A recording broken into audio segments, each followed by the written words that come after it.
BTS এর leader নামজুনের বলা কিছু কথা যা আমাদের আর্মিদের অনুপ্রাণিত করে। RM বলেছিল, আমি ভুল করি, আমি ব্যর্থ হই, এটাই জীবন, কিন্তু আমি থামি না।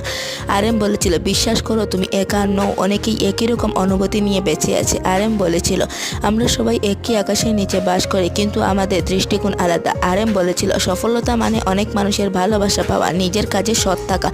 RM বলেছিল, যখন তুমি ব্যঙ্গে পড়বে উঠে দাঁড়াও, এটাই তোমার শক্তি। RM বলেছিল, আমি চাই আমার গান মানুষের হৃদয়ে স্পর্শ করুক, শুধু কানে নয়। RM বলেছিল, আমাদের জীবন ছোট কিন্তু গল্পগুলো অনেক বড়। RM বলেছিল, আমি কখনোই ভাবিনি আমি একজন র্যাপার হব, আমি শুধু নিজের গল্প বলতে চেয়েছিলাম।